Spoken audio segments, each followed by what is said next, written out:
How's it going, everybody? Welcome to the 2 Degrees Podcast, brought to you by the Play On Foundation. Today's guest is a dear friend of mine, and we go way, way back. Um, oh man, I want to say at least a decade, because Yeah, we started acting around the same time too, and going in the same class, and we used to go on camping trips together. But I everybody, this know. is And Samora race and Smallwood. swim and, Samora Smallwood, hello. Thank you for having me. It has been a decade, man. It has been a decade. Jeez. Wow. Oh man, I'm trying to think. Um, yeah, no, it's been more than a decade. Yeah, in October it was I think a decade since I started at Earl's. I can't be sure. Hmm, Time has very little meaning, as you know, side effect of the panty. Good for you. that's fair. Yeah, no, that's fair. Well, let me try one thing. Let me try and change my internet connections right now and see if that helps with creating more stable connection here. All right, let's give this a go. Here we go. So, Miss Smallwood, how you doing? How's first of all, you're back in Toronto now? Yep. I'm back in Toronto for the Where time. were you? Because you're posting some pretty awesome and scenic pictures for a minute. Where was that? Puerto Vallarta. Mm, how long Yeah. were you there for? Just over a week, wanting to get away. It's Okay. actually really tricky to do so at this time. And now that everything's popped off in a new way, I probably wouldn't, but I just kind of had to. We've all been through, like, Yeah. collectively as a global community, I've been through a lot. So you know Were all about needing to get did away. you You're go like, literally away. did you go like for the holidays or did you come back I before came then? back from I Hmm. came back before the holidays and then rented this really beautiful scenic cabin for my family, and we all got a PCR test and made sure that it was safe, and we didn't do any presents this year. We just all like made a dish over the days of the holiday. We were there for a week, hung out, played board games, watched 90 Day Fiance, just like total chill mode. What was your dish? What was your contribution?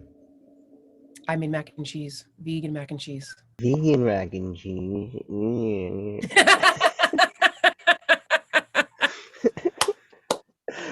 The way you say that Is is so you. Oh my gosh, I'm missing you big time right now. Yeah, buddy, vegan mac and cheese and it's yummy. I have become quite a good cook. So the next time we are together mm, IRL, I'm gonna make you some mind-changing vegan food. fine. I'll hold you to that. Nice. Not all the healthy stuff So, I try. Miss Smallwood, let's get started with this this podcast isn't going to come out till afterwards, so unfortunately I can't help you out with your voter push, but congratulations with your nomination. Thank you. That's exciting. I know, That's so very. fun. And this is also for your first lead. Wow, that's cool. Here we go. Here we I know, go. really cool. Just trying to go with What was, I guess, what was that all like in regards to receiving the news that you'd be up for an award?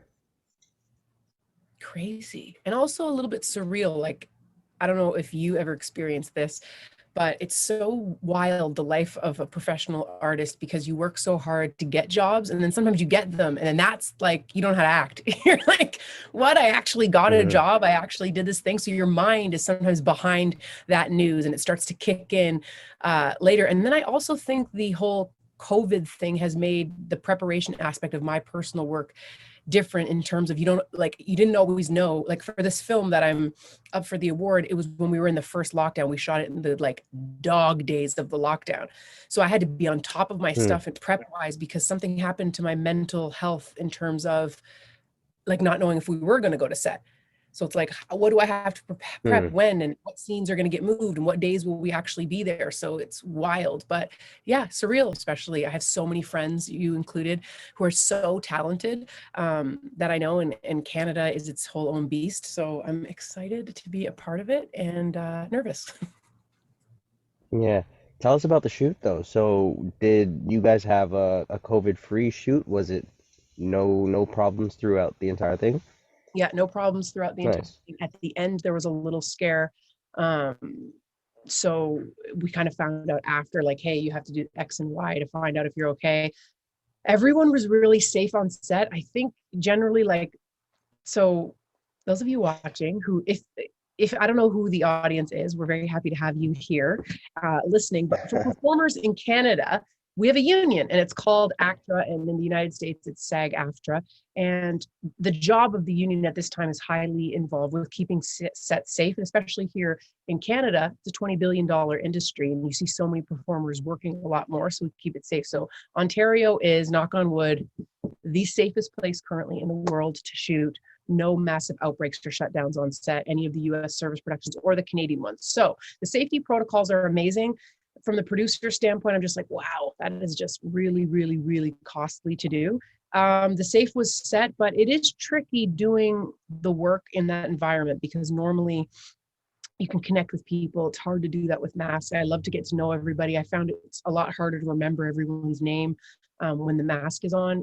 I can't recognize everybody. Hmm. Um, and you have to be very relaxed to do what we do, right? So when there's tons of people Yeah. moving around a set with masks on and you don't remember every single person like I normally do, and then on top of it, you're worried about quarantine. I had to do a lot more meditation and a lot more calming down on this one. And one of the parts of the safety protocols, we shot it in December, was that every 30 minutes, you had to open all the windows and doors, shooting indoors in Canada. There was a Huh. period of that.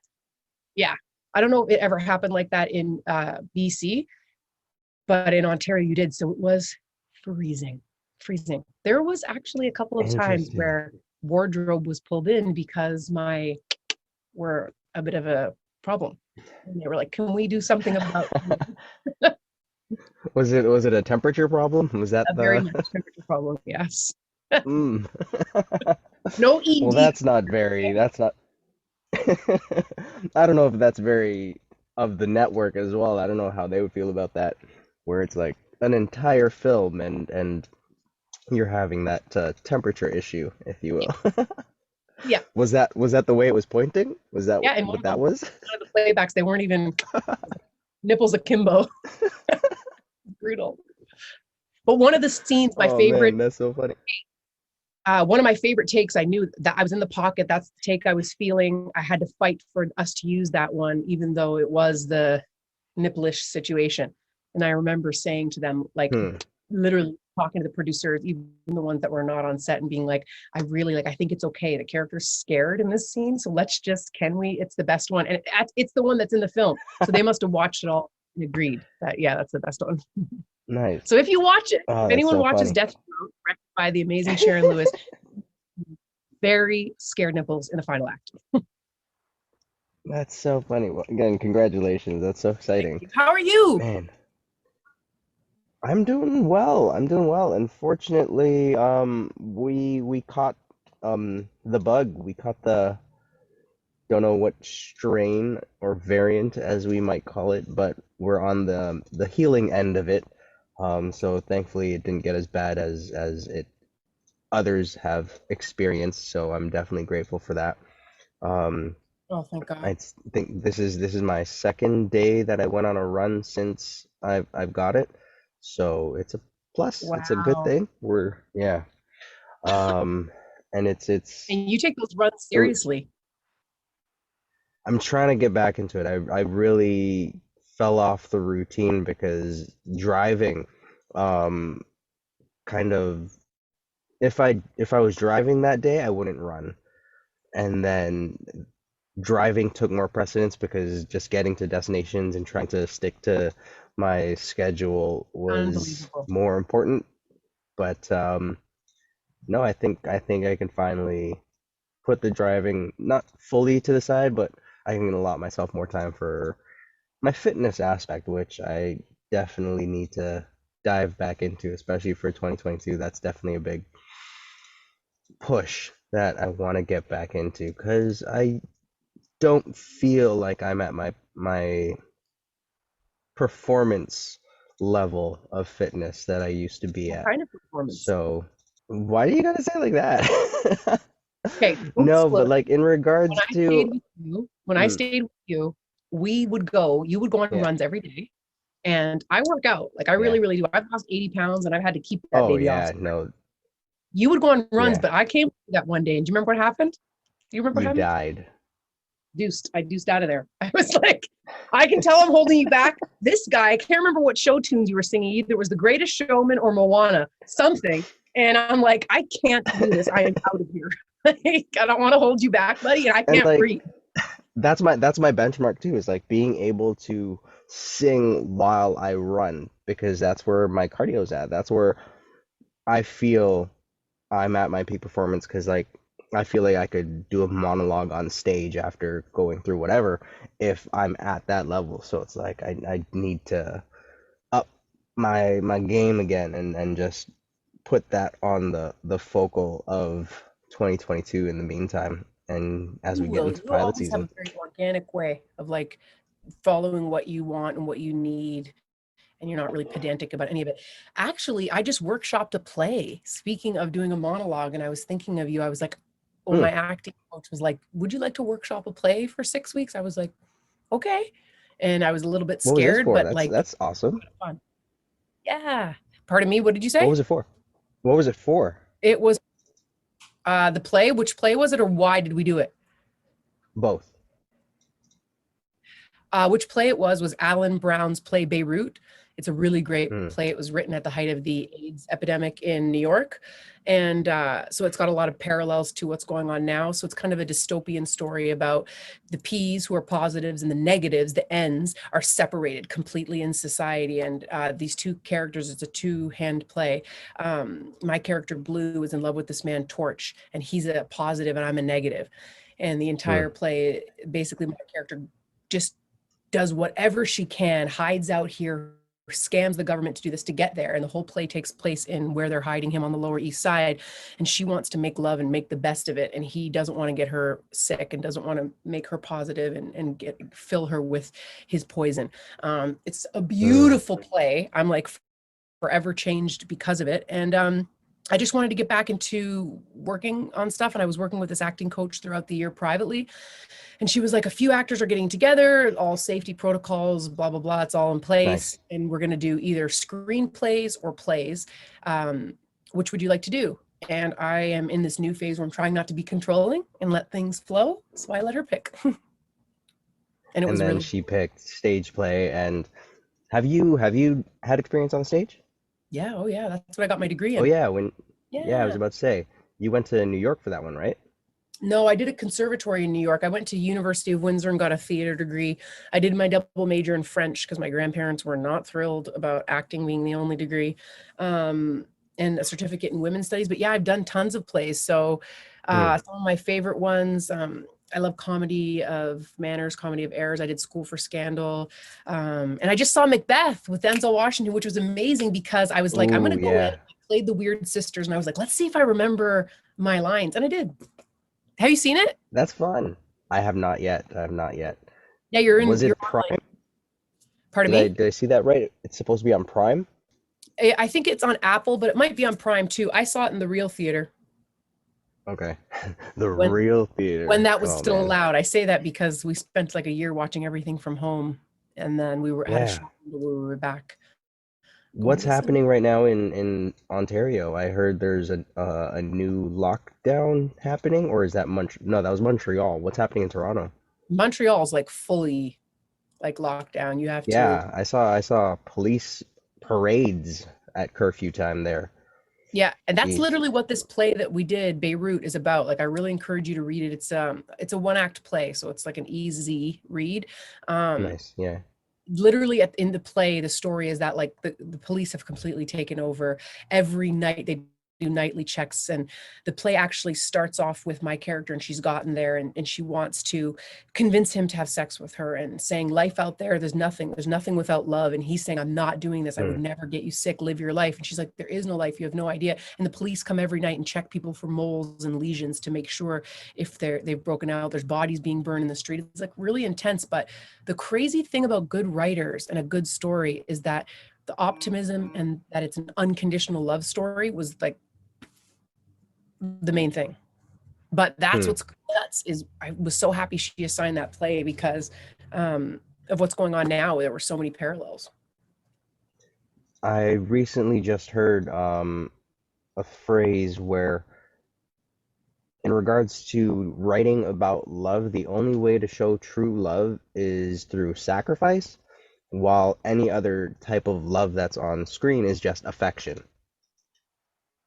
Damn, that's nice. Yeah. That's So it's really like neat. whenever you're watching films or whatever, and you're really captivated by the love story, there's usually an aspect of sacrifice that's associated with it. But then if there's Yeah. no real sacrifice, then it's like, okay, love isn't the main drive of this plot, which I find Wow. really As soon as interesting. you said it, I was thinking of some of my favorite love stories, and they all have sacrifice. Wow.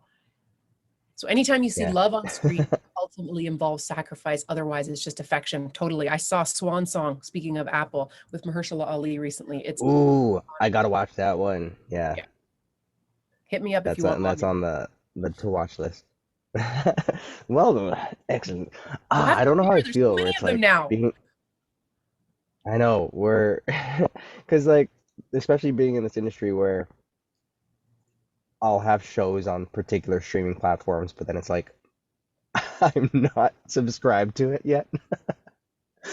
uh, 100%.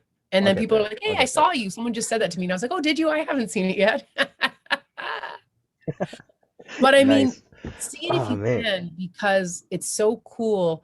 I was literally moved beyond, like, sometimes when I know a movie is going to be very affecting, I like to watch it alone before I watch it with anyone else and really absorb. So I watched it once. I watched it since with my friend um, Gloria. You know Gloria. I watched it with Gloria the second time. Hmm.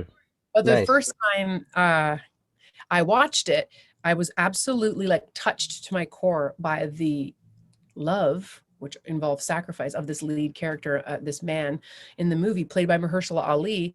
And it just made me feel so strongly and proud of the work he's doing for representation. And then, like, for men of color in general, um, on screen, they don't often get to love unconditionally, be touched by love. Usually, when you see men of color on screen emotional, it's because of some tragedy or some violence. And it's just beautiful. It's amazing. And like, that's Hmm. the real part of where we're at, I think, culturally, and talking about representation, is realizing it's not just like checking that box and saying, oh, we have this person and that person in our production, but like, what do they get to do? Because like Hmm. you as an actor and my other actor friends who are people of color and men of color, some of them, you all are so sensitive and have such a big heart, and you want to be able to share that on screen. And I had to think, I'm like, my God, I'm just so blown away by this. And it was that you hardly ever get to see that. Mm, It was no, amazing. that's fair. I think that's also a great segue into this point where it's you're part of ACTRA's diversity committee as well. Do you have any insight on what to expect, or like what is the next steps of diversity within this industry, especially within Canada? Okay, so I don't know if all of the people watching are in Canada or for even all artists, but there is this feeling that Canada is not as racist as the United States, and it's just not Mm, true. And it's just a lot more covert and a lot more polite. And I know the word racist or racism makes people nervous and uncomfortable. So when I have these conversations, I always kind of just encourage people to embrace the discomfort of it and not get combative or defensive, because everything good that anyone ever obtains or achieves comes from uncomfortableness. So mm, it's one of those things where in these conversations, people, you see them recoil a little bit when you start to talk about it, especially if they're not of color or traditionally marginalized. They're like, oh, this is a big conversation. So I would encourage anyone listening or watching who wants to have those conversations, wants to be an ally, just show up. Just show up yeah. and have the conversations, and know that the uncomfortableness is not making you a villain or making you the bad guy. It's just things in life that are good are often comfortable at first. So that said, some of the really big wins that we had in the industry, specifically in the work with actors, we have these showcases that we do for performers where different casting directors get to see you. We did a demo reel initiative that was my baby, my legacy with the ACTRA Diversity Inclusion Committee is putting together basically short films for actors to get quality demo reel material. Because in the beginning, your demo reel is really important. It's not just the way that your rep gets you auditions, but sometimes it's the last thing producers see when they're deciding if they can trust you, if you can handle it. Hmm. And for performers of color, you spend a lot of time playing roles that are not necessarily showcasing what you're capable of doing. The characters are not multi-dimensional. Maybe the character is just there to support the lead, who is often white, and they don't have any life of their own. We learn nothing about your family, your goals, your aspirations. You're literally there to support that lead character. So the initiative was really great because we got to ask actors in their submissions, what are you auditioning for? What's your resume look like? And what would you like to work on? So they weren't assigned things, and they were paired with Writers Guild writers who donated their services to write scenes based on what those actors said they wanted to do. So it was a huge undertaking, but it was amazing. Outside of what the union is doing in the industry itself, I mean, there is a lot of progress being made. Just that we can talk about it is a big deal, but there's still the progress will still feel slow. You will still see a majority straight white characters on TV, and there still is inequality. That's just how it is. Most of the decision makers are white, are heteronormative. So it's a matter of educating allies and just finding that way, because you know what, people just don't know. Like, they don't know what Hmm. it's like if they're not in your shoes. So something that occurs to you, I might not even have considered it because it's just not my life. Right. So it's that part. Sometimes people hear something and they're like, wow, I didn't even think of that. Like, we just had a conversation around the union table about the testing and the testing that productions do. So there's PCR tests, which everybody by now knows is kind of the real deal test. And then there are these rapid antigen tests that you can even do at home. Yeah. So we're not talking about reliability here, but in terms of availability and cost, if you have CBS or you have own the Oprah Winfrey Network, Kings of Napa, that's the network that it's coming out. These are massive networks with huge budgets. So they're testing multiple times a week using PCR tests. And all of that is incredibly expensive. Like, we're talking 60 or 70 G's a week on testing. Yeah. So I brought up in the meeting that I don't know if it's a good idea for us to require that productions do PCR testing, and that rapid testing on the day should still be an option, because we know that emerging voices of color, filmmakers of color, and emerging female filmmakers usually get micro budgets. So if we put it Hmm. into the agreements that we demand PCR tests, then we will see a whole generation of filmmakers who are already up against enormous odds be totally silenced. And what we will see is only art coming from the privileged and the rich. And it was amazing that so many people in the meeting were hitting me up during the meeting. These are long meetings, 8-hour meetings, and saying like, wow, I didn't even think of that. I would not have thought of that. Thank you for bringing that up. I didn't think of it. And I think of it because I didn't really grow up with that much stuff, right? And this is my thing. This is my passion, literally, is as a female creator and filmmaker. And then you have your own projects that you're working on getting off the ground, right? Imagine if you were hit with that, boom, you have to PCR test everybody. So you'll have none of those projects get made. And it will Hmm. only be the major networks and the, like, all the oligarchs, the traditional system, making the green lights. And it's just going, those are the long-term effects that I worry about with COVID in the industry and in Yeah. the world at large, is that the rich are going to come out probably pretty okay. And there's a lot of stuff that the middle class or the poor are just suffering a lot more, obviously. So Yeah. I No, hope that's that they fair. make change. I hope that they continue to work at it. We're Yeah. still in the part where we're seeing if the allies who have said they want to help are going to, and we'll see. I'm cautiously optimistic. Yeah. No, I think that's a great way to go about it too, in regards to just what's in regards to the phrase, especially that you coined yourself, to manifest your shit, where it's just like having a focal point when trying to set your intentions and set your goals is very important. Mhm. So yeah, no, definitely. But that's kudos, bam. big props to bringing that up in the meeting, All because for sure that's are like, all really working on it. does that Um, become a thing then? Because like I would have never even considered that, where in order to get a production finished or cleared as a unionized production, it has to have, the stamp of these PCR things. so right now, no. Right now, Hmm. rapid tests are adequate and sufficient. Um, Yeah. and one really good thing is that the government generally will provide them to you at little to no cost.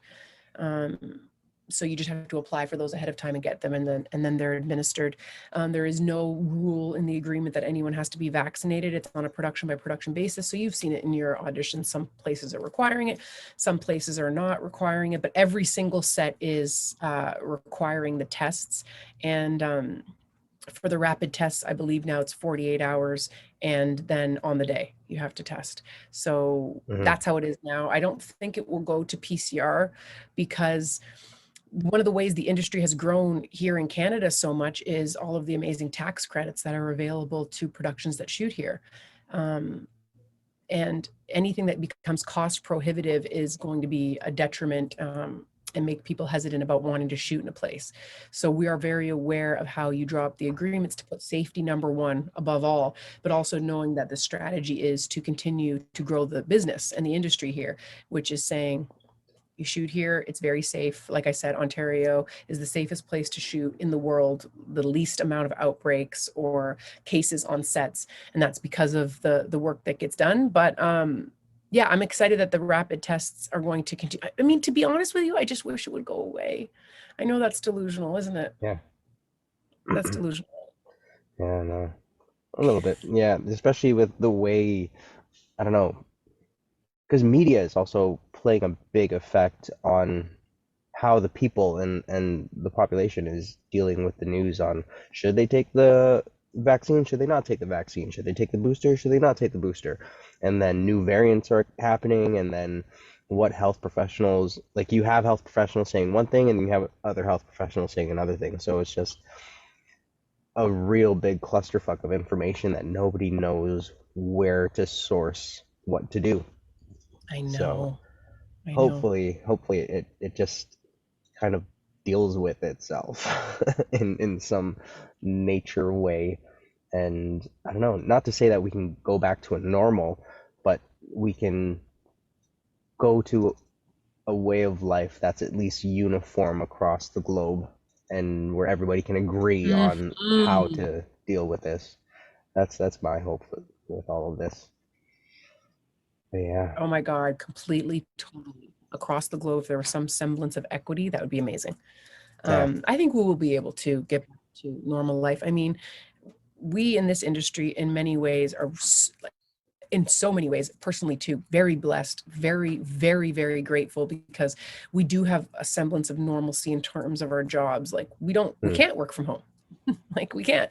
All my friends who have non industry jobs, like who isn't in the entertainment industry, some of them have been working from home for so long. So we are lucky that Yeah. we get to keep doing what we're doing. So in that way, it feels normal. So that's another thing that I think for working actors can be kind of disjointing mental health wise, because we're going, doing our thing, and adapting. We've all invested money in self tape setups. We're taping from home. We're auditioning from home. Almost all of the jobs that I got last year were straight off tape. That's so crazy. It's amazing. And we're all learning new skills, right? We're learning a lot of skills. I have learned a lot. So that's kind of the thing, because we have friends and colleagues, and people that we know in our families who are having a whole other thing happen with their jobs. But Hmm. our job is very, very different now. Like it's intense. It's intense. Like you could be testing. Do you miss the room? Yeah, I kind of do miss the room. Hmm. I had a really great callback in the room in December, and it was wonderful. Hmm. It was really, really great. I actually like self-taping though. Yeah. Do you? You said I personally missed the room. I think the room was the big equalizer, in my opinion, Mm, where it really teaches you not teaches you, but it tests your aspect of professionalism, your level of professionalism, where Mhm. I think you going into the room and being face to face with a director producer for the first time has so much precedence on whether or not they would like you on set. So Mhm. it's like I think because if I go up for a part and I make my choices and I'm going up against amazing individuals and it's like they're also going to make amazing choices. So it's Mhm. like I'd like to think that I can separate myself from them from a joke I can make in the room Mhm. or, just trying to charm my way into it by shaking hands because that used to be a thing. And I feel like it's now really just all up to the choices and it's I'd hate to be casting because that's all they see now. It's like, oh, it's just choices that they have to pick who they're gonna submit forward and who the casting and who directors and producers are gonna see and like are all just based on choices now. There's really no personality wise. Because I remember talking with a casting director in Toronto and he was like how back in the day casting sessions were more so not to see your acting ability, even though that was important, sure, but then it was also to see if you were easy to work with.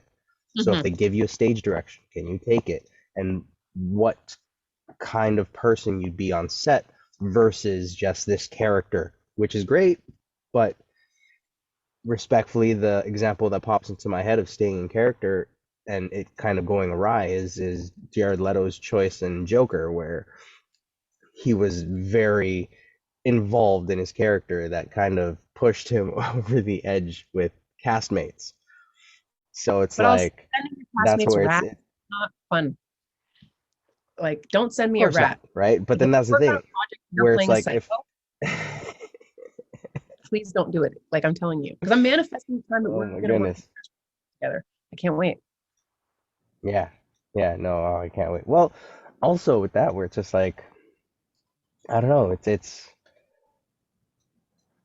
we're also in a time when you get to I don't know if it's a time that we're in or if it's that we're at that next step of this industry where it's like okay it's our turn to create the content as well where before it was just like okay we're prepping ourselves for these opportunities that come but now we're at a place where okay we've prepped ourselves for opportunities and for characters but now we're also at that opportune moment where we can create these projects that we can also be a part of A thousand so percent.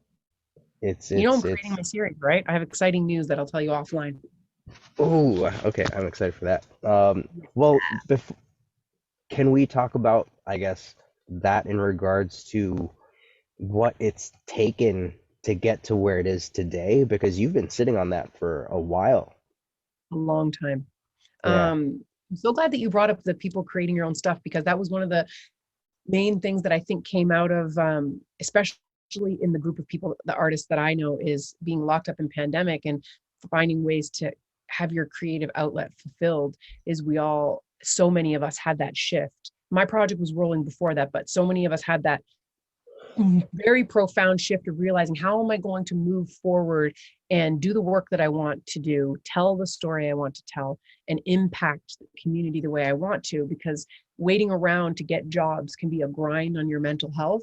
And then sometimes what happens, I find, is that you start to want jobs that you're not even sure are aligned with the voice you want to have because you Hmm. get hungry. Like, I need to continue eating, I need to book and book and book. And then you're just I had a moment like that a few months ago where I was in the process. I had done a series of callbacks for this project, and I was like, "Wow!" I had this moment of like, "Do I even want this? Like, would I Hmm. want to be playing this role, or do I just want to book and say I booked it?"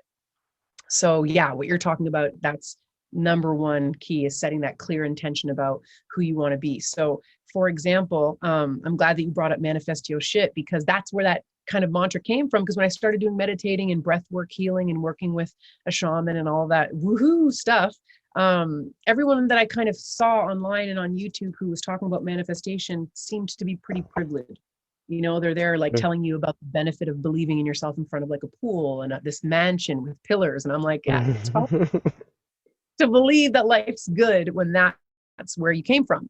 I have a single Mm-hmm. mom, and we did the damn thing. So that's what it is. It's just the kind of belief that whoever you are, wherever you come from, how much you think you don't have, you have the right to go after what you want, and you have the right to believe that you're worthy of it, but you have to do the work. Um, so yeah, I probably just wasn't ready really, before as an actor for sure, to do that. But that's how the journey works. You set your intention in your mind on something you want to do. I'm going to lose this weight. I'm going to learn to play the guitar. I'm going to become a screenwriter. I'm going to write my first script. I'm going to become a lead actor. And you have the dream at first, but maybe not the skills to pull it off. And you have all these amazing, you have great taste. We watch so many good movies together. I love it. You have really good taste. It's not just blockbusters, right? So your taste is up here. I remember I once edited a self-tape the day after I watched, speaking of Jared Leto, the Dallas Buyers Club. I hated my Ooh. performances so bad. I was like, you're a hack. Why are you in this business? But it's because at the time my taste was up here. I had just watched that amazing film. And RIP, Jean-Marc Vallée. So that's what kind of the manifesting thing is you're doing the work as it goes. That's why I keep that manifesting journal, because you get blown away where you have a list of things you want to accomplish. And as the years go by, you're crossing them off. Some get accomplished in 1 year, in a few months, some take years and years. So I have this one list that I've had for like 6 years, and there's only one thing left on it. So I'm really, really, really excited and proud about that. But Mm. in terms of creating, if you are in Canada, there's a lot of different grants that are available to you. And there's so many people who are so inspirational. Issa Rae is so inspirational. Donald Glover, Phoebe Waller-Bridge. So when I say I wasn't ready, I think especially um, me, I'm biracial, and like Meghan Markle would always say, she wasn't too white enough and she wasn't black enough. And there's that whole thing. And especially if you're different or you don't necessarily fit in, and the industry really has those boxes that they want you to fit in. We've seen a lot of progress in that. For so long, you're trying to be liked and you're trying to be what someone Mm. might like, right? So your own instinct and inner artistic voice gets quieter and quieter and quieter while you spend all this time trying to be what they might like. At least that was my thing. And I just wanted to book and work so bad that you don't make those bold choices all the time. You don't listen to your instinct. You're like, oh, I couldn't do that. I couldn't possibly. Or me, as I am, is not good enough. I have to completely go the other way. I can't believe I'm blanking on it right now, but it's one of the actors that you love, the man from Fleabag, Hot Priest, Andrew something, that Oh, actor. Andrew Scott. Yeah, he is so good. He's amazing. If any of you out there have not watched Fleabag, Yeah. I beg you to watch Fleabag with Hot Priest, but watch it all, because that little fox story he if tells. if you ever if you ever get a chance to see um the stage play called Present Laughter with Andrew Scott, do that. Yeah, the choices that he makes is amazing. There's another version of it where Kevin Kline plays the lead character, but the Andrew Scott version is so good. Wow, I remember you telling me about that. He's fantastic. So he has this great thing that he was saying to actors and artists in general, which is basically a version of what I just said, of like your own voice is kind of whispering. And in the beginning of acting, you're trying to get so far away from yourself to prove you're a good actor that you're putting on a humpback, you're putting on a voice, you're doing all this stuff. But he said he's found in his work, as he matures in the work, is that you do the prep and then you have to come from who you already are. If you're coming from some other person and not coming from who you are, the character can't find you. So he kind of worded it like that. You have to Mhm. let the character find you, and he believes they will. So that's very, very true. So before the series that I was creating, I was very passionate about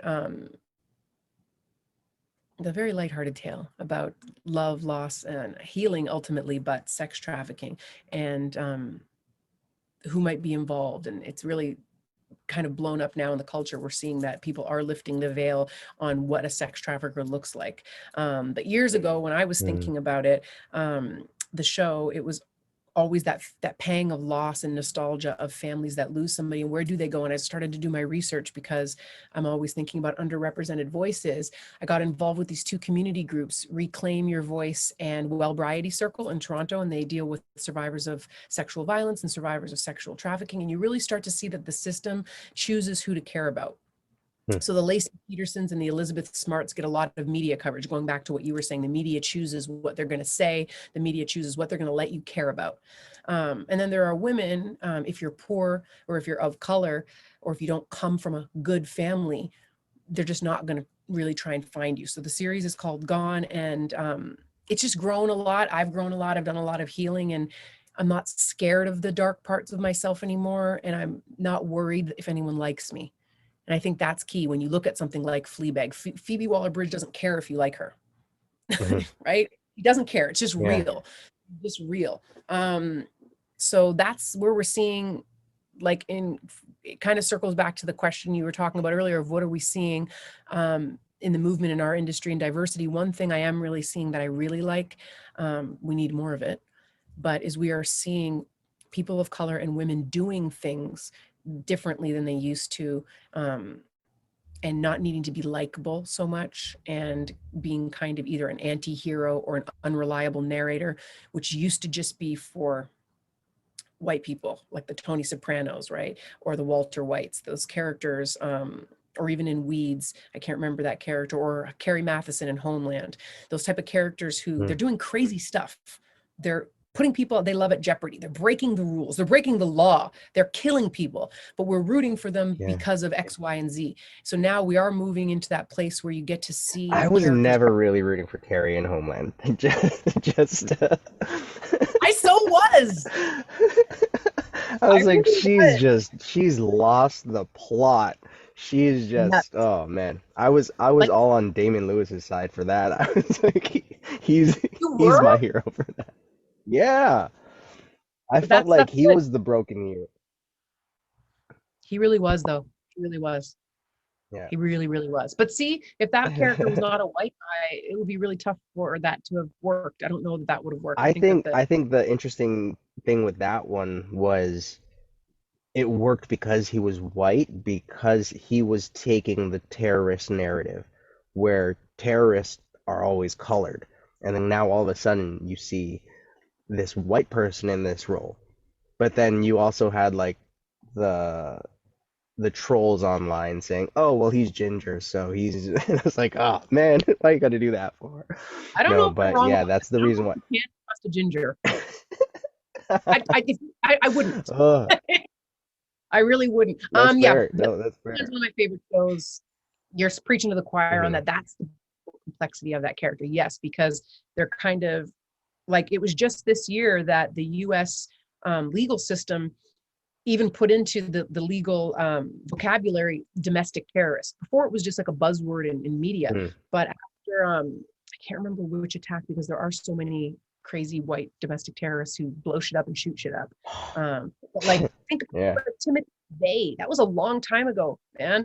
And just this year, so that's what I mean when I say I'm cautiously optimistic. We are seeing some change. So some people that you know in your life, I Hmm. know a lot of them in my personal life, were like, F that, that's not enough progress. But just the fact that something like that domestic terrorist, and the understanding that it could be this guy who went, that character had really bad stuff happen to him, but could be radicalized for whatever reason, and questioning how Yeah. we look at and decide who's a bad guy Yeah. and who's a Yeah. romantic lead. It's That's what I want to see. That's what I want to see. yeah. I want to see guys who Yeah. look like you, and I want to see women who look like me, women of color, black men. I want to see them in romantic leads. That's what I'm sprinkling out into the world. Hmm. The right to No, I dig experience that. and have love on screen and Yeah. kiss. It's like what did I watch recently? Um Hentified. Have you seen that one? Nope, but I Gentified, saw it. Hentified on Yeah. Netflix, Is where it, you're seeing old Mexican women with these intensely passionate scenes of just like being present, whether it's them expressing love or them, you know, talking about being in love. And it's like it's just fascinating seeing it because like these are plot lines that me personally I would imagine watching it being with like the 40-year-old the middle-aged um individuals, but then it's like you see these 70-year-old, 80-year-olds with these lines, and it's like, yeah, of course, it makes sense. They also experience this in their lives, and it makes sense. And it's like being able to see a person of color with these lines as well stood out because it's like, yeah, it's I also get to hear it in another language as well, which is what stands out where it's a part of life that media just doesn't show because for a long time they said nobody's gonna watch this shit, right? So it's Mhm. like all of a sudden you have these stories and these writers allowing the platform and giving that opportunity for a really true moment really stands out in my opinion. Wow, I didn't know that that's what that's about. I have to check it out. I love that. I Yeah, love that. I didn't know that's what that's about. We're just so lucky because there's so much content out. there's so And you know, much. Yeah. I don't think that all the writers or the people that greenlight or exec producers, broadcasters, networks, whatever, I actually don't think that they're all bad guys. I think sometimes um, in order to get some spin or get good PR, the tone of messaging can sometimes be divisive because that just gets more clicks, the whole clickbait thing. But I Hmm. actually think it goes back to people write what they know. So it's just the whole system needs to get looked at. Yeah. And I think like when you walk into a place, noticing how many people like you are there, which is a privilege that often white people never have to do because they're usually considered um, the dominant group. So when you have these writers' rooms that are staffed, generally speaking, um, with white men, um, I think that it could just be as simple as all these guys were writing stories where it's child wish of theirs, some child version of theirs who gets the girl. So I like to sometimes think of it like Yeah. that, where I'm not thinking everyone's a bad guy and they're excluding people of color because they don't like us. I know racism is real, obviously, but I do think that you write what you know. When you write, you're writing what you know. When I write, I'm writing what I know. So I always try to see the child version of someone. So I think of some guy who's writing that story where he gets the girl or he's having fun with his friends and it all works out. So I understand that. So the real Oh thing is yeah. to just more diversity in that room so that people can say, hey, by the way, this is how that's done in my culture. When you're dating in my culture, we Yeah. can't actually do that. So that everyone at home is watching, like, I know that. That's exactly what it is. That's exactly how it is in my life. Yeah. So that's all it is. I think that just getting more people in those spaces will be good, and having some general goodwill on both sides. And for the people who are making decisions saying, okay, if we're writing a story about women, if we're writing a story that includes these people, what is the um, breadth of experience we have in the room? And all the stories will be better every time that's done. The story is better. Like this Hentified or Gentified that you watched, it's better for that. It's better for it. Yeah. Oh yeah. No, it's all about, but then it's also like I'm happy to see that everything's a lot more accessible now as well. And that's I think a very important step too in creating these writers, these up and coming artists and giving themselves an opportunity to see that they do have a right to share their voice because that's also a big step with this whole vision of representation is I think just at least showing up and showing that this is what can happen if you allow yourself to use your voice and use your platform and share your story. Because for me personally, when I first started writing, I was also on the same boat as you, where I was thinking, see, I need to write in a way that allows the other person um, to justify what I'm writing, and that other person is the white guy in the executive position where it's like I need to write to appease somebody. And then once I started getting comfortable with writing and finding my own voice and writing from a place of, oh yeah, I think this character is relatable, then that's where I kind of allotted myself freedom in writing these interesting characters. A So, thousand percent. The yeah, specificity. That's what it is. yeah, Specificity is all anyone wants. It makes every art. better. Again, Andrew Scott had a great point. He's like, you know, when you come from who you are and your lived experiences, we're all the better for having watched your performance, because someone's going to make 10 guys are going to paint London Bridge, and no one ever stands before that painting of London Bridge and says, well, that's not what it really looks like. No, it's that artist's interpretation. And that's so important. I really, really love that you said that. And that's one of the most important things about where we're at. Everybody listening and watching who's an artist, or no matter what you're doing in your life, be yourself authentically. That doesn't mean be an a-hole. Be yourself authentically and specifically, and just take a risk that what you really think and what you really care about will be good enough. Because I did this amazing screenwriting workshop with Chris Mack, one of the head of development at Netflix. It was unbelievable. That was all it was about.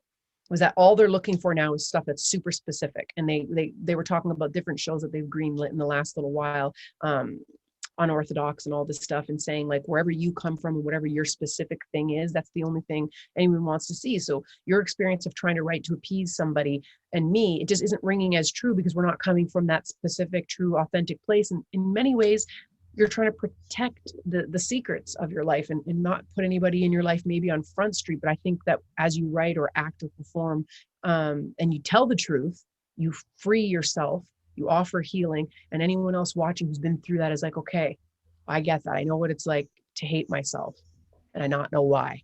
Or I know what it's like to have a parent who I love and will do anything for, but who is deeply flawed and wasn't there for me in my childhood the way that I needed to be. And how did that force me to be the adult? And how does that continue to go forward? And for so long, only certain people were allowed to make those stories. Someone like Greta Gerwig has amazing of films that are very specific, totally flawed female characters, all these dysfunctional relationships. And we're like, yeah, I get that, because we're used to. We all, like, pretty much our generation and older, all grew up on those stories. If that was the story, we're all going to buy into trying to fit ourselves into that story. And those are all amazing movies. Like Frances Ha, I watch once a year, every year. But now we get to tell our stories, and I don't need to be Filipina to say, I'm going to invest. You're not Latino. And you're like, I'm going to invest and just see, like, let's see, what's this about? And the more specific they are, it's so cool. I love it when I watch something and I'm like, wow, would I do that? Would I do that? Do they do that? Right. Where it's just like and it's also one of those things too, where it's like, it's things that you didn't see growing up, but then it makes sense because it must have happened. And it's like using the example of the topic of sex, where you wouldn't think that, especially me, where it's like, I wouldn't think that my grandparents would talk about sex, but then like you could just see it, like the amount of uncles and aunts that I have, like, they were, you know what I mean? And so it's like seeing it on TV kind of like makes it real, where it's like, of course they would be intimate, even though we didn't see any of it. Like, this makes so much sense. And it's like, it's one of those funny things that I always think of. And it actually really it's like a less narcissistic viewpoint. And I think if we just start to see people multidimensional, we'll be less narcissistic overall as a culture, because for so long it's like, that's my grandmother, my aunt, and my uncle, and all of those assignations and types, how they relate to me. But actually, this reminds me of I just watched Being the Ricardos. I saw your post about it. I haven't seen it. Was it good? It was good. And it's like, just hearing the discussions that happened in the executive's offices in regards to what they can say and what they can't say is like, it's mind-blowing in regards to what was taboo in the media, when it's like, but why is it taboo if this is actually life? And then it's like, it just goes to creative control and what people are allotting on television to say what's right and what's wrong. It's like, why was that ever a thing? And it blows my mind. And everyone's having sex.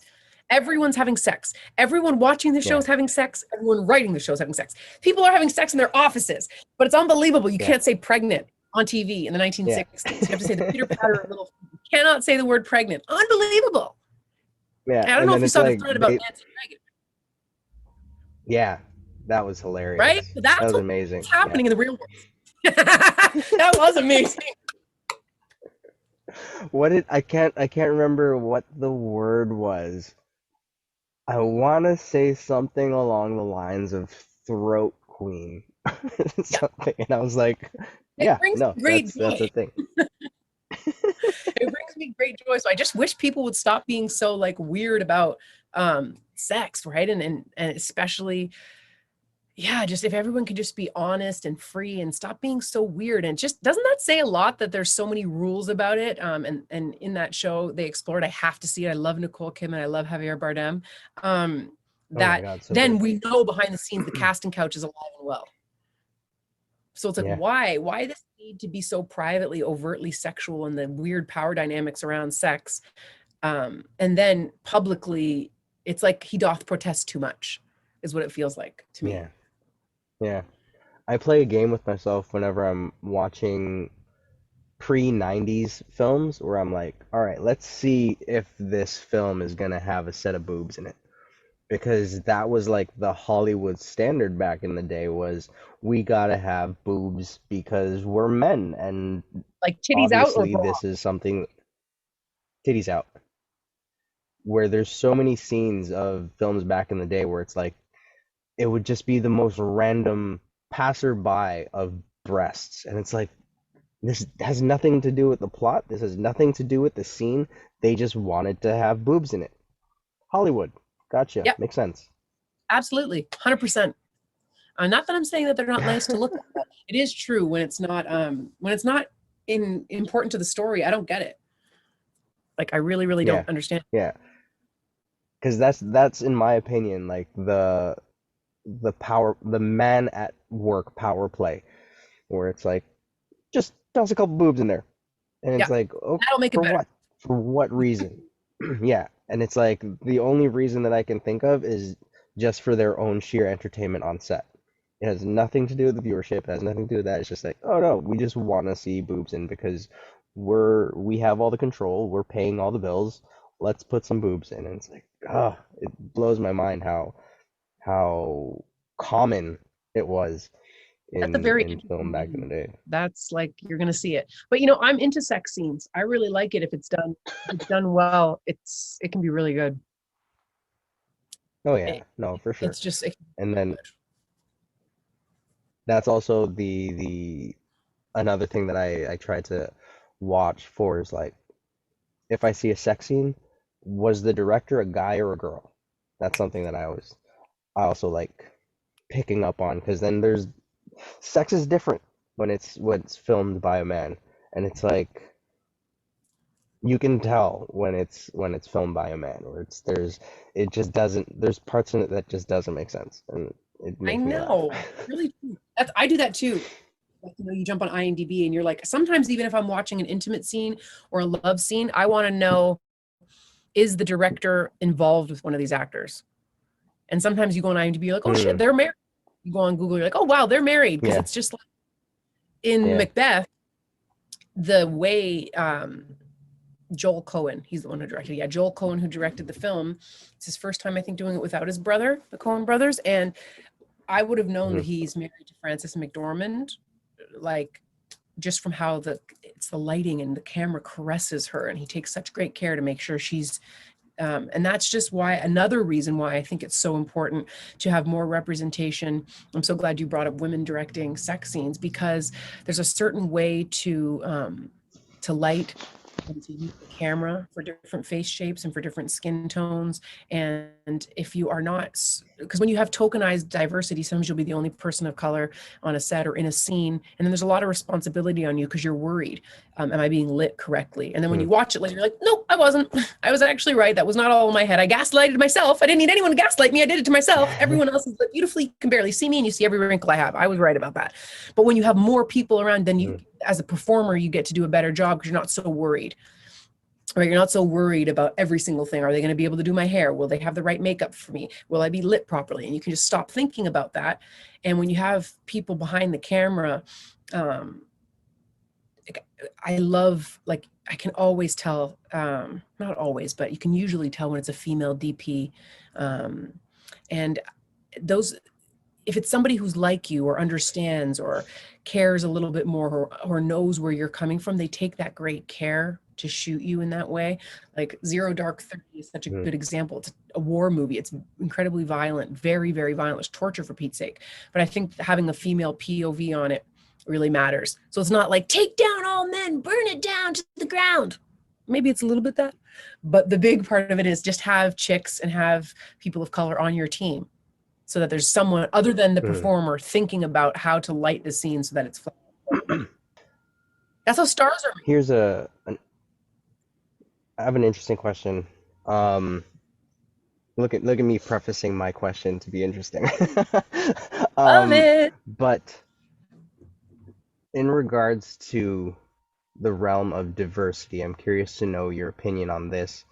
Um, feel free to say we can edit this out, but do you feel that there is also a radicalization in the movement in a sense where I'm watching some film sometimes and it's too diverse, What's where that mean? I don't feel like the story I've in regards to diversity and where I just see casting go diversity crazy, if that's a sense, where it's like, okay, cool. I don't really see how this group wouldn't have a white person in it, or Mm. how this group of friends might not necessarily speak in this vernacular because of the time, but they're pushing diversity, so they're gonna try and force that, if that makes sense. Um, Um, and then it's like I it, don't. and then it becomes what's the term where it becomes more Hollywood glamorized.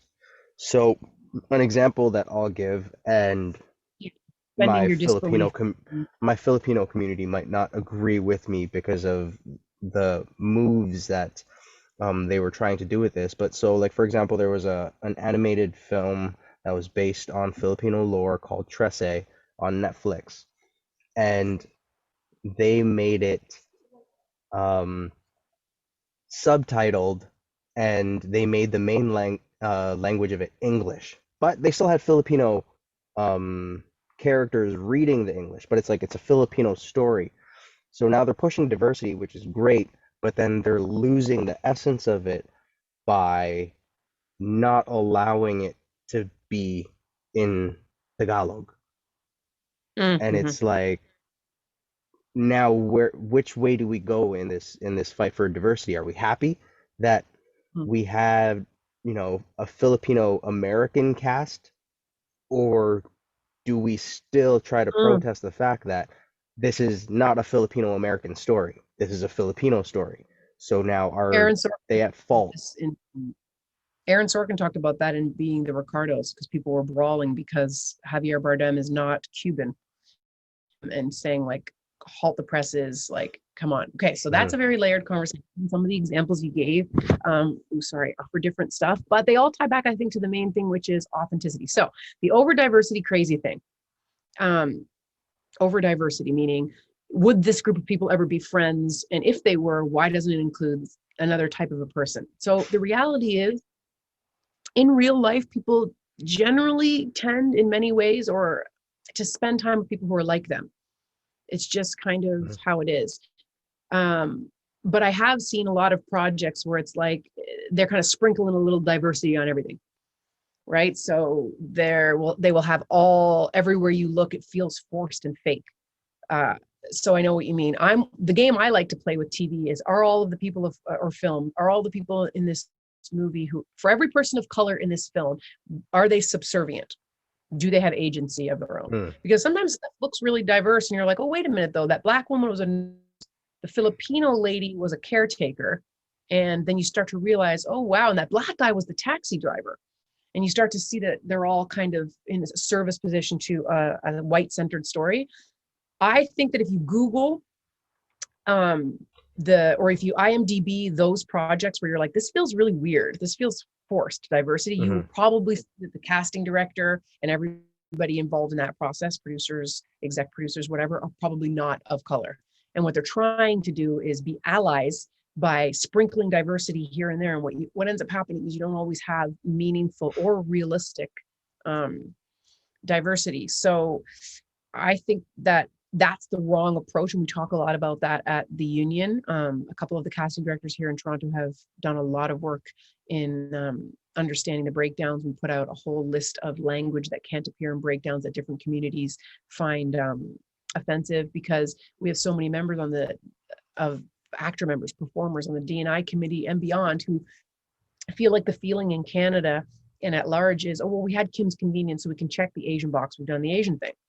Then what if you're not that kind of Asian, right?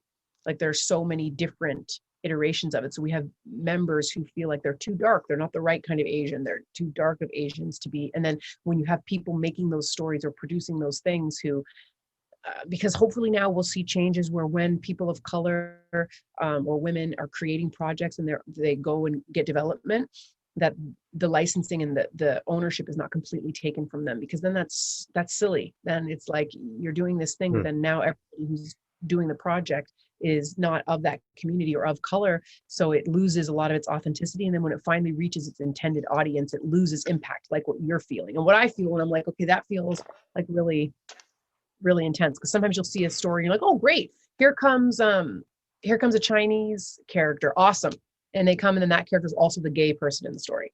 And you're like, oh, of course they're gonna double Yeah. check that box. So what we talked about a lot, and what I think we need to continue to talk about, is not leaving all of this responsibility at the point of casting. Because by the time the story's written and it's gone Hmm. through all of its drafts, and it's going to go through more, it's a little hard to kind of write the authenticity in. So I feel like what they do is they realize, oh shit, this diversity thing is a big thing right now. We're not going to be able to do this without having people of color in this thing. Okay, what are we going to do? Who can be Asian in this thing? Who can be black? Where's the gay one? And then they tell casting, we want some of these characters to be X and Y and Z. And then instead of that character being written for that person or with that person in mind, it's just like they sprinkle it on at the last minute and they leave it up to casting to do it. So I wish that they would write it that way, because I bet you that it's not Hmm. written that way. Those ones that you feel, I know what you mean. I've watched some and I'm like, this is not real. And as soon as I start to feel like Yeah. it's not real, I'm out of there. I'm out of there in my own work as I well, feel that. right? Like as soon as I'm watching my own work and I'm like distracted by something, I'm not choosing that take no matter what. No matter what. If I look at Hmm. anything else, check my phone, not using it.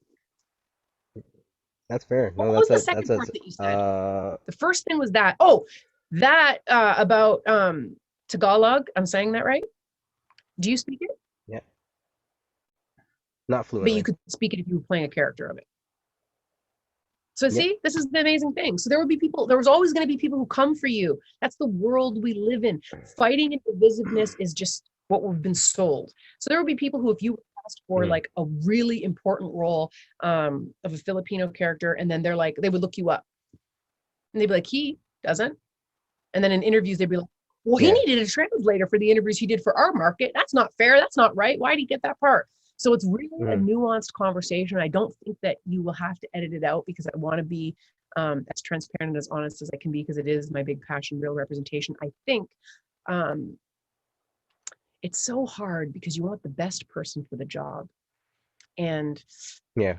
it's tough because Christopher Nolan got a lot of heat because Tenet came out when the world was coming into that transition of, our theater is going to be open again, or are they not? And his films really are a theater experience, right? They're long and they're expansive Hmm. and they're really meant to be watched in theater.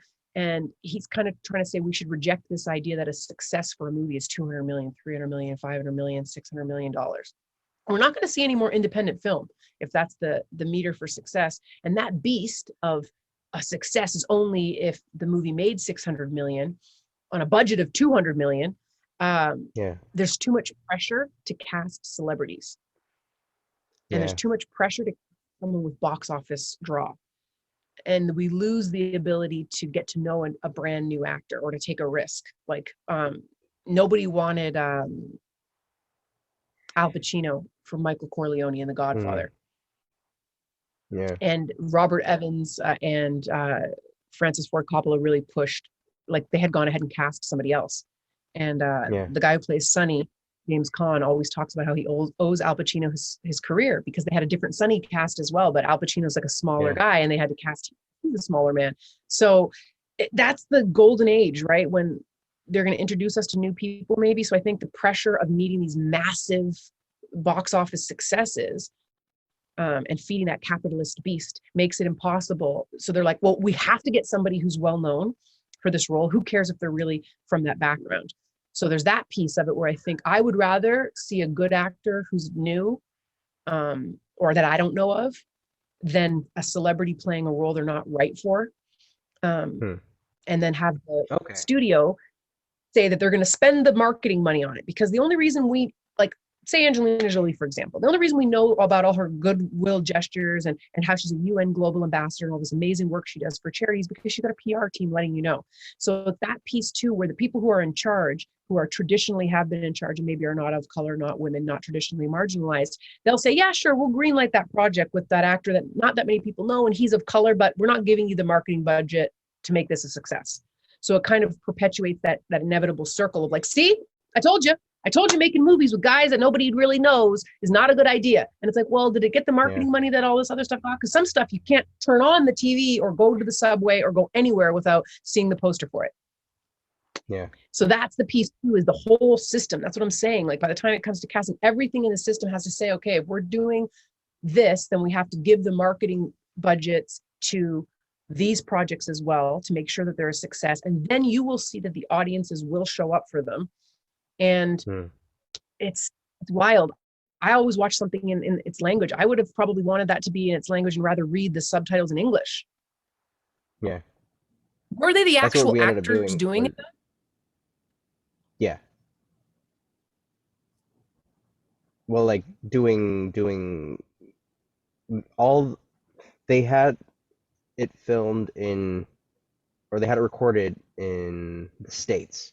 So it was the first language of the movie or the show was English. So Hmm. what we did when we watched it was we turned on the dub, the Filipino dub for it.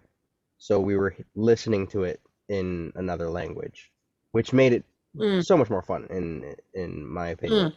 But then Were they good? Sometimes it's just no, not. The dubbing distracts me if it's not good. but it wasn't animated, so it was like it worked. Oh, sorry, I missed that piece. Oh, that would be Yeah, excellent. Because yeah. dubbing when it's not animation is a So nightmare. yeah, no, but it worked hand in hand where because it was also animated. I think if the story is about a famous Chilean freedom fighter that meant a lot to Chile, you should try and make best efforts to find a Chilean actor. But you should not sacrifice the story to find that Chilean actor if you don't find them. But you should make best efforts Yeah, to find that actor. If the character happens to be Chilean and a Cuban actress comes in and she nails it, then that yeah. she should book. That's just my So opinion. I then mean, it's it's like really now, so where does it, where's the line, I guess now, in the sense of art and diversity, in mm, your opinion, where the reality of our profession is we're faking it. So it's mm. how real do you want it to get when it comes to casting? Because I then you can go into the realm of discussion of Bryan Cranston playing a paraplegic in The Upside, mm, mhm. You see the movie Run? or the the Good Doctor, where you have this abled English actor playing an autistic doctor. Hmm. And it's like, so where's the line now? And that's the thing I that know. I find hard to I think it has to be case by really case. tread, where I think it has I to be personally case. stay on the side of artistic. Yeah, I know W- sometimes, but then sometimes not, because to me it all funnels back Mm, to who are the creators, who owns the project, who benefits from the project, and who's deciding on the marketing mhm. budget. If all of those people, if none of Yeah, them, I should say, are members of that community, if no one from the community has input, then it's trickier for me to accept that the due diligence was done to try and find the right person. But if I look at something like, if you look at yeah, like Pose, that show Pose, or just had another example. People on that team are trans and I think have access to that community. So a lot of the times what we hear here, because if you're watching and you're not a member of the TV and film industry, things move very quickly. Generally speaking, for films, there's more lead time, and on set you have more times, you'll get more takes, and there's more, it's a less quick editing. In TV, there's a lot less time. You could have an audition and then be on set in a matter of days. And when you're on set, you get fewer takes, and the editing is faster when you're watching it. So those long lingering scenes where the character sits in their feelings is usually for movies, and in TV, they don't do that much. So everybody has to move so quickly. So I think it all goes back to having those authentic voices around the decision-making table and having authentic voices in the creation process. Because then what we heard a lot when we were doing all this work in the past 2 years, like intensely, and having a lot of like goodwill from the industry, knowing that like after we saw brutality after brutality against Black bodies, people started to really kind of wake up a little and say, okay, this is actually really a thing, and let us look around and see where the problems are. So when we were having these conversations with all the decision makers, the time crunch thing really seemed to be a huge problem. And I think if you don't know anybody Black or you don't know anybody Filipino, it makes it harder to find a talented person. So you're just throwing mm, straws out into the wind. And what happens is, because those performers don't get as many opportunities as other performers, when it's their time to come in, they simply just aren't ready. So yeah, we have to have, like, it's your responsibility. I always say this to the members and to my own students. It's your responsibility to be ready for when you get that oh yeah, opportunity. But we do have to acknowledge that performers who don't audition as much or work as much just aren't as sharp. So that's an inherent inequality in our industry as it is, because you're, like you said, you're going up against actors who are maybe have been acting since they were 5 years old. Their parents have had them in acting class every year since they were children. They were child actors. So how could you possibly be there? Like, my mom didn't have money to send me to acting school. My first experience into acting was when I said, I don't want to be an occupational therapist. I want to sign up and audition for the theater program. And my mom was like, what? Hell no, you're not doing it. And I was like, actually, I'm going to be 18 soon, so I'm doing whatever I want. So if you have those creators around the table, if it's a Filipino story or you're going to have Filipino characters, you want to ask someone, who do you know? And I can guarantee you that Filipino creator knows a ton of talented Filipino actors. That trans creator will know a ton of talented trans actors, or at least will know the resources to say, well, I don't know the right exact trans actor for this role, but I am involved in that group and that group. And let's see, because a lot of the actors from Pose are not, like, this is their first time. yeah, And it goes to right, that time when you were saying about like that actor on The Good Doctor. Producers have to worry about money, and time is money. mm, So that's why I say it's case by case, because anytime producers take a risk on somebody new, they're thinking dollar signs. They're thinking how much time that's yeah, going to take and what could possibly derail this production, right? And when you think about yeah, Chadwick Boseman filming The Five Bloods, the Spike Lee film, when he was just battling cancer, and it's like, I feel so much empathy. And if you've seen the movie, you can see why it would be important for him to do that, knowing that he might not get to do a bunch of other films. But also, it's like there's such a stigma about actors not being well and slowing down production and costing production money. So it's like, you wonder, do you keep these secrets because you don't want to lose the job? And yeah, in the COVID times, that's come up around the ACTRA table as well. It's like, will performers ever get time off? You know, I'm sure you've gone to set sick as a dog. yeah, I have. Sucks. yeah, But it is what it is. That's how the industry is. So when it comes to that, it's so tricky, because is it going to hold up production? I I want it to always be on the artistic side, but it does really bother me when iconic characters of color are played by white actors. I have to be real with you. I feel that. Yeah.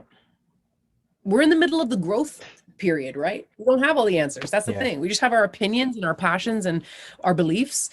Um, hmm, but we don't have all the answers. I wish that I knew exactly how that should work. I wish there was more time. Yeah. No, for well, shows I and guess movies. that's where our journey is in regards to this whole where are we in this realm of advancing humanity where it's like, okay, this is we just got to leave a mark and just let people know after us on where to take it.